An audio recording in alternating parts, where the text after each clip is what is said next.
First ஒரு பாத்திரத்தை அடுப்பில் வச்சுக்கலாங்க. பாத்திரம் நல்லா காஞ்ச பிறகு எண்ணெய் ஒரு 1/2 லிட்டர் ஊற்றிக்கலாம். அதுக்கப்புறம் நெய் வந்து ஒரு 100 சேர்த்துக்கலாம். சேர்த்த பிறகு நெய்யும் எண்ணெயும் நல்லா காயணும். நல்லா காஞ்ச பிறகு நம்ம வந்து கறிப்பட்டை, லவங்கம், ஸ்டார் பூ இது 3ம் போட்டுக்கலாங்க. இது 3ம் சேர்த்த பிறகு நல்லா வந்து வெடிக்கணும். நல்லா வெடித்த பிறகு நம்ம வெங்காயம் வந்து ஒரு 1/4 கிலோ வெங்காயம் போட்டுக்கலாம். நல்லா நைஸாக அரிஞ்சு 1/4 கிலோ வெங்காயம் போட்டுக்கலாம். பச்சை மிளகா வந்து ஒரு 15 பச்சை மிளகா போட்டுக்கலாம். நல்லா வதங்கணுங்க. நல்லா வதங்கின பிறகு ஒரு 3 கைப்பிடி கொத்தமல்லியும் புதினாவும் போட்டுக்கலாம்.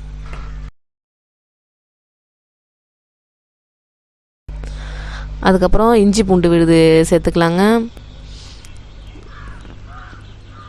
நான் வந்து ஒரு 4 பூண்டு ஒரு 2 துருப்படி இஞ்சி சேர்த்துருக்கேன். அதை நல்லா மிக்சியில் விட்டு அடித்து அது போட்டிருக்கேன். இஞ்சி பூண்டு நல்லா வதங்கணும். பச்சை வாசனை போகணும். ஃபஸ்ட்டு பச்சை வாசனை போனால் தான் நம்ம சமைக்கிற பொருளே நல்லாயிருக்கும். இங்கே பாருங்கள், இஞ்சி பூண்டு நல்லா வெந்துடுச்சு.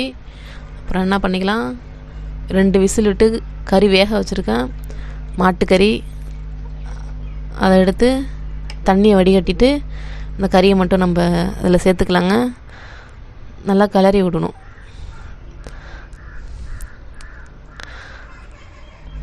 நல்லா கிளறி விட்ட பிறகு கறி கொஞ்சம் அதிலே அந்த பதத்திலே வேகணும். வெந்த பிறகு நம்ம தக்காளி சேர்த்துக்கலாம். தக்காளி வந்து ஒரு 4 தக்காளி, அதிகமாகவும் தக்காளி சேர்க்கக்கூடாது. புளிப்பு ஏறிட்டுனா பிரியாணி சுவை கெட்டுடும்.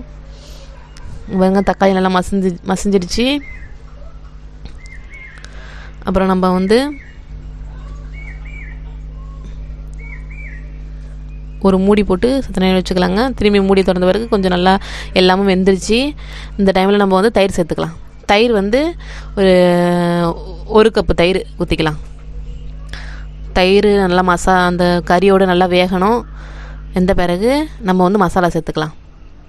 இப்போ நான் வந்து 2 கிலோ அரிசி மாட்டுக்கறி பிரியாணி போடுறேன். 2 கிலோ அரிசிக்கு வந்து ஒரு 3 ஸ்பூன் காரத்தூள், 2.5 ஸ்பூன் வந்து மல்லித்தூள், 2 ஸ்பூன் வந்து மஞ்சத்தூள், கரம் மசாலா வந்து ஒரு 2 ஸ்பூனு சேர்த்துக்கலாம். மசாலாலாம் நல்லா சேர்கிற அளவுக்கு நம்ம நல்லா கிளறி விட்டுக்கலாங்க. அதோட சேரணும். பச்சை ஸ்மெல் போகிற வரைக்கும் நம்ம அந்த மசாலாலாம் நல்லா வதக்கணும். அதுக்கப்புறம் எப்படி தண்ணி சேர்க்குறதுன்னு சொல்கிறேன் பாருங்க. 1 படி அரிசிக்கு 2 படி தண்ணி. நான் வந்து பாஸ்மதி ரைஸ் எடுக்கல, சாதாரண ரைஸ் தான் எடுத்திருக்கேன். அது வந்து ஒரு 1/2 மணி நேரம் ஊற வச்சுருக்கேன். இப்போ பாருங்கள், 1 படி அரிசிக்கு 2 படி தண்ணி. நம்ம எந்த அளவு அரிசி எடுக்கிறோமோ அதே அளவு தான் தண்ணி ஊற்றணும். எக்ஸ்ட்ராவும் ஊற்றக்கூடாது, கம்மியாக ஊற்றக்கூடாது. கறியில் ஊற்றிக்கலாங்க. இது மாதிரி 4 படி தண்ணி ஊற்றணும். நல்லா கிளறி விட்டுக்கலாங்க. நல்லா அந்த மசாலா எல்லாமும் நல்லா சேர்ந்து வரணும். அந்த அளவு நல்லா கிளறி விட்டுக்கலாம். கிளறி விட்டு ஒரு மூடி போட்டுக்கலாங்க. கறி நல்லா கொதித்த பிறகு நம்ம மூடி திறந்து பார்க்கலாம். இதில் வந்து உப்பு சேர்த்துக்கலாங்க. இப்போ உப்பு வந்து எப்படி சேர்க்கணுன்னா, நான் 2 படி அரிசிக்கு தகுந்த மாதிரி நான் வந்து 2.5 கைப்பிடி அளவு உப்பு சேர்த்துருக்கேன், கல் உப்பு. மூடி போட்டு வச்சிடலாங்க. கறி இன்னும் கொஞ்சம் நல்லா வேகணும். நம்ம ஏற்கனவே 2 விசில் விட்டுருக்கோம், இருந்தாலும் இந்த தண்ணிக்கு கறி நல்லா வேகணும். இப்போ அரிசி கலந்துடலாம். அரிசி சேர்த்துடலாங்க. நல்லா தண்ணியை வடிகட்டிட்டு அரிசி வந்து நம்ம போட போகிறோம்.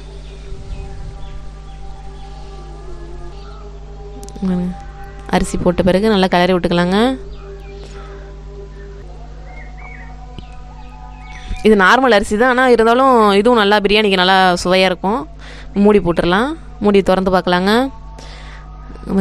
ரைஸ் இன்னும் சரியாக வேகலை. தண்ணிலாம் கொஞ்சம் இன்னும் இருக்குது.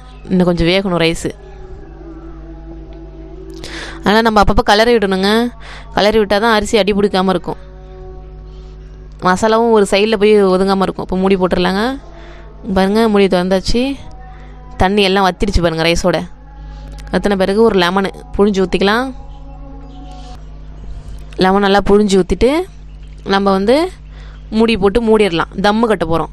தம் எப்படின்னா, நம்ம வந்து இருக்கிறதுலே ரொம்ப லோ ஃப்ளேமில் வச்சு ஒரு புடிகளில் தூக்கி வைக்கிறோம் நாங்கள் வெயிட்டுக்காக. நீங்கள் வந்து பாத்திரத்தில் தண்ணி கூட வச்சு வைக்கலாம், தோசைக்கல்ல வச்சுக்கலாம், இது மாதிரி வச்சுக்கலாம். எப்படி டைமிங் சொல்கிறேன் பாருங்கள். இப்போ தம்மு வந்து 1/2 hour கட்டணும். நம்ம 1/2 hour கட்டி கேஸ் ஆஃப் பண்ணிவிட்டு அதுக்கப்புறம் 20 நிமிஷம் கழிச்சு தான் ஓப்பனே நம்ம பண்ணணும். இப்போ பாருங்கள் 20 நிமிஷம் ஆயிடுச்சு. ஓப்பன் பண்ண போகிறோம். நம்ம மூடி திறந்துக்கலாம். இங்கே பாருங்கள் பிரியாணி எவ்வளோ சூப்பராக வந்திருக்கு பாருங்கள். நல்லா பொலன்னு இருக்குது பாருங்கள். இதை நீங்கள் வீட்டில் செஞ்சு பாருங்கள். உண்மையாகவே மாட்டுக்கறி பிரியாணி டேஸ்ட்டாக இருக்கும், நல்லா சுவையாக இருக்கும். செஞ்சு பார்த்துட்டு கமெண்ட் பாக்ஸில் கமெண்ட் பண்ணுங்கள், சப்ஸ்கிரைப் பண்ணுங்கள் சேனலை. தேங்க்யூ.